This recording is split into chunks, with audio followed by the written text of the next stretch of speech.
지금 이 사회에서 실제로 벌어지고 있는 일은 무엇일까요? 요즘 뉴스는 이렇게 말합니다. 공인중개사 사무실이 사라지고 있다. 중개사 수 IMF 이후 최저.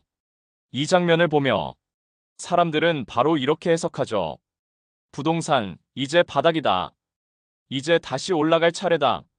그런데 잠깐만요. 오늘은 가격 얘기 아닙니다. 누가 틀렸고 누가 못 버텼는지도 아닙니다. 오늘은 이 장면을 조금 다르게 보려고 합니다. 시장이 멈추는 순간 왜 가장 먼저 사라지는 사람들은 항상 시장 한가운데 있던 사람들일까? 가격은 아직 남아있는데 사람은 왜 먼저 사라질까요? 부동산 시장을 조금 다른 각도에서 보겠습니다. 우리는 흔히 이 시장을 집을 짓고 파는 시장이라고 생각합니다. 하지만 실제로 작동하는 구조는 다릅니다. 이 시장은 집을 만드는 공장이 아닙니다. 움직임으로 돈이 도는 시장입니다. 집값이 오르든 내리든 혹은 제자리이든 그 자체는 중요하지 않습니다. 중요한 건 사람이 움직이느냐입니다. 사고, 팔고, 이사하고, 계약을 새로 쓰고, 조건을 바꾸는 그 과정에서 돈이 순환합니다. 중개사는 이 흐름이 있어야만 존재합니다. 중개사의 수입은 방향에 걸려 있지 않습니다. 상승이냐 하락이냐가 아니라 움직임 자체에 걸려 있습니다. 그런데 지금 시장의 문제는 가격이 아닙니다. 이 움직임 그 자체가 막혀 있다는 데 있습니다. 첫 번째 이유는 정책 구조입니다. 대출은 줄었고 갭 투자는 제한됐고 전세를 끼고 매수하는 방식은 사실상 막혀버렸습니다. 정책의 목적은 분명했습니다. 가격 안정, 과열 방지, 리스크 관리. 하지만 결과적으로 시장은 가격을 조정당한 게 아니라 거래 통로 자체가 좁아진 상태가 됐습니다. 이건 물을 정화한 구조라기보다 수도관을 잠가버린 구조에 가깝습니다. 물이 더러워질까봐 아예 흐르지 못하게 만든 셈입니다. 두 번째는 시장 내부에서 버틸 수 있는 힘의 차이입니다. 집주인은 안 팔면 된다는 아주 강력한 선택지를 가지고 있습니다. 가격이 마음에 안 들면 기다리면 됩니다. 버티면 됩니다. 세입자도 마찬가지입니다. 이사하면 중개비가 들고 이사비가 들고 새 전세가는 더 비쌉니다. 그래서 지금 상황에서 세입자에게 가장 합리적인 선택은 그냥 연장하자입니다. 하지만 중개사는 다릅니다. 중개사는 기다릴 수 있는 구조가 아닙니다. 사무실 월세, 관리비, 광고비, 플랫폼 비용처럼 거래가 없어도 고정비는 매달 발생합니다. 시간이 지나면 손실이 누적되는 구조입니다. 가격이 오르든 내리든이 아니라 거래가 없으면 그 자체로 손해입니다.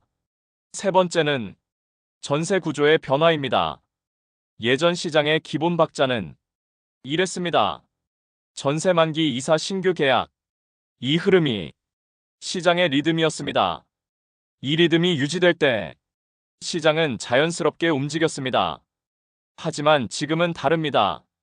전세 물량은 줄고 전세가는 오르고 갱신 계약은 늘어났습니다. 이 구조에서 가장 합리적인 선택은 다시 한번 그냥 연장하는 것입니다. 문제는 이 합리성이 개인에게는 이득이지만 시장에서는 거래를 제거한다는 점입니다. 합리적인 선택이 동시에 쌓이면 시장은 움직이지 않습니다. 첫 번째는 정책 구조입니다. 대출은 줄었고 갭 투자는 막혔고 전세를 끼고 집을 사는 방식은 거의 불가능해졌습니다. 정책의 의도는 분명했습니다. 집값을 잡겠다는 것, 과열을 막겠다는 것, 리스크를 줄이겠다는 판단이었습니다. 문제는 정책이 겨냥한 것이 가격이었는데 실제로 먼저 영향을 받은 것은 거래 경로였다는 점입니다. 여기서 중요한 부작용이 하나 생깁니다. 가격이 내려가기 전에 거래가 먼저 사라졌습니다. 사고 싶은 사람도 있습니다. 팔고 싶은 사람도 있습니다. 하지만 이 둘이 만날 수 있는 대출, 전세, 갭이라는 통로가 막혀버렸습니다. 시장은 비어 있는 게 아닙니다. 수요도 있고 공급도 있습니다. 다만 그 둘을 연결하던 길이 차단된 상태입니다. 시장에 물은 있습니다. 하지만 수도관을 잠가버린 구조입니다. 이 지점에서 시장 내부의 구조적 차이가 선명하게 드러납니다. 집주인은 안 팔면 된다는 선택지를 가지고 있습니다. 가격이 마음에 들지 않으면 기다릴 수 있습니다. 시간이 지나면 상황이 바뀔 수도 있습니다. 즉, 시간이 집주인의 편이 될 가능성이 남아 있습니다. 하지만 공인중개사는 다릅니다. 공인중개사는 기다리는 순간 손해가 시작되는 구조입니다. 사무실 월세, 관리비, 광고비, 플랫폼 비용, 자격 유지비, 거래가 없어도 비용은 매달 자동으로 빠져나갑니다. 이건 운영을 잘하느냐의 문제가 아닙니다. 노력을 더 하느냐의 문제도 아닙니다. 아무것도 하지 않아도 시간이 흐르면 손실이 쌓이도록 설계된 구조입니다. 가격은 멈춰 있는데 비용만 흐르고 있는 상태. 여기에 전세 구조 변화가 겹쳐집니다. 전세 물량은 줄었고 전세가는 올랐고 갱신 계약은 늘어났습니다. 예전 시장의 기본 리듬은 아주 단순했습니다. 전세 만기 이사세 계약. 이 흐름이 반복되면서 자연스럽게 거래가 만들어졌습니다. 이사가 발생하면 중개사가 필요했고 계약이 생겼고 시장은 움직였습니다. 하지만 지금은 다릅니다. 전세 만기가 와도 선택지는 하나로 수렴합니다. 그냥 연장하자. 괜히 움직였다가 더 손해다. 중개사 안 끼고 처리하자. 이 선택은 누가 봐도 합리적입니다. 하지만 문제는 이 합리적인 선택이 거래 자체를 구조적으로 삭제한다는 점입니다. 이 상황을 사람 입장에서 정리해보면 이렇습니다. 중개사, 지금 나가면 손해다. 조금만 더 버티면 돌아올 거다. 집주인, 지금 팔 이유 없다. 세입자, 움직이면 손해다.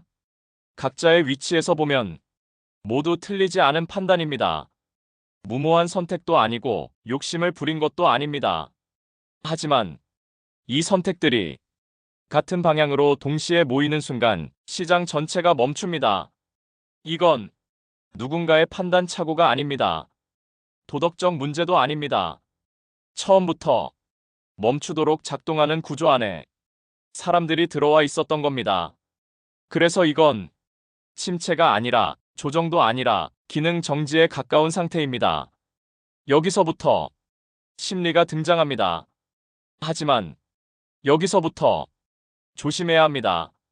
우리는 습관적으로 문제가 생기면 사람의 마음부터 들여다봅니다. 겁이 많아서 그렇다. 욕심을 버리지 못해서 그렇다. 판단이 느려서 그렇다. 하지만 이 접근은 순서가 틀렸습니다. 심리는 원인이 아닙니다. 사람이 약해서 생긴 것도 아닙니다.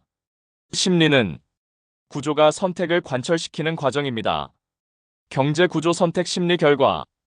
이 순서가 아주 중요합니다. 이 순서가 뒤집히는 순간 우리는 구조를 보지 않고 개인을 비난하게 됩니다. 왜 저렇게 버티지? 왜 결정을 못 내려? 하지만 실제로는 이미 구조가 선택의 범위를 정해두었고 심리는 그 선택을 유지하기 위해 뒤늦게 따라붙는 장치일 뿐입니다. 거래가 멈추면 사람은 계산을 더 치밀하게 하지 않습니다. 오히려 반대로 계산을 멈추고 버티기를 선택합니다. 이건 비이성적 행동이 아닙니다. 움직이는 순간 손실이 가능성이 아니라 확정값이 되는 구조이기 때문입니다. 지금 팔면 손해가 확정되고 지금 접으면 비용이 현실이 됩니다.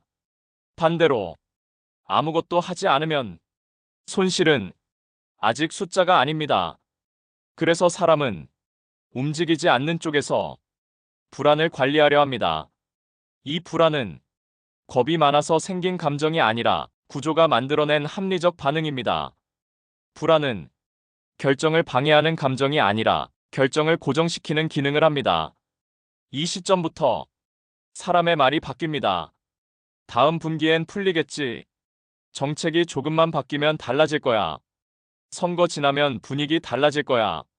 이 말을 막연한 낙관, 현실 회피라고 보기도 합니다. 하지만 실제로는 다릅니다. 지금 철수하면 그동안 쌓인 비용이 모두 확정 손실이 됩니다. 그래서 희망은 기분 좋은 감정이 아니라 유일하게 남은 선택지가 됩니다. 희망이 사라지는 순간 결정을 내려야 하기 때문입니다. 희망이 커질수록 사람은 구조 안에 더 깊이 묶입니다. 희망은 탈출구가 아니라 체류장치입니다. 그리고 마지막 단계에서 자기 합리화가 등장합니다. 그래도 여긴 입지 좋잖아. 예전에도 이랬다가 결국 회복됐어. 지금만 버티면 달라질 거야. 이건 현실을 부정하는 말이 아닙니다. 버티기 위해 반드시 필요한 논리입니다. 사람은 아무 설명 없이 고통을 견디지 못합니다. 손실을 감내하려면 그 손실에 의미가 필요합니다. 그래서 구조는 사람에게 이런 심리를 요구합니다. 이 선택은 틀리지 않았다. 지금 멈추는 게 더 위험하다. 이 순간 심리는 사람의 것이 아니라 구조의 도구가 됩니다. 사람이 구조에 갇힌 게 아니라 구조가 사람의 마음을 사용하고 있는 상태입니다. 이 구조에서 사람들이 가장 많이 착각하는 지점이 하나 있습니다. 공인중개사가 줄었다. 이제 바닥 신호다. 이 해석 많이들 합니다. 하지만 이건 회복 신호가 아닙니다. 시장 기능이 먼저 무너지고 있다는 신호에 더 가깝습니다.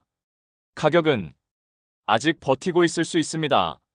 하지만 가격을 움직이게 하던 사람, 시장을 연결하던 기능이 사라지고 있다면 그 시장은 이미 정상 작동 상태가 아닙니다. 우리는 늘 시장을 볼 때 가격만 봅니다. 오르고 있는지, 떨어지고 있는지, 바닥인지 아닌지. 하지만 시장은 가격으로만 움직이지 않습니다. 사람이 움직일 수 있을 때만 비로소 작동합니다. 중간에서 사람과 사람을 연결하던 매개자가 사라지면 거래는 줄고 정보는 느려지고 회복은 더디게 진행됩니다. 그런데 이 변화는 숫자로 바로 보이지 않습니다. 그래서 같은 착각이 계속 반복됩니다. 이 구조가 지금처럼 유지된다면 거래는 더 줄어들고 중개사는 더 사라지고 정보는 점점 비대칭이 되고 시장은 더 굳어집니다. 이건 호황도 아니고 불황도 아닙니다. 움직임이 사라진 정지된 시장입니다. 겉으로는 가격이 있는 것처럼 보이지만 안에서는 기능이 하나씩 꺼지고 있는 상태입니다. 오늘 이야기의 핵심은 이것입니다. 누가 틀렸는가가 아닙니다. 누가 더 잘 버텼는가도 아닙니다. 왜 이 구조에서는 틀릴 수밖에 없는 선택만 남게 되는가? 이걸 이해하지 않으면 같은 해석, 같은 착각은 앞으로도 반복될 수밖에 없습니다. 이게 리츠이판이 보는 경제입니다.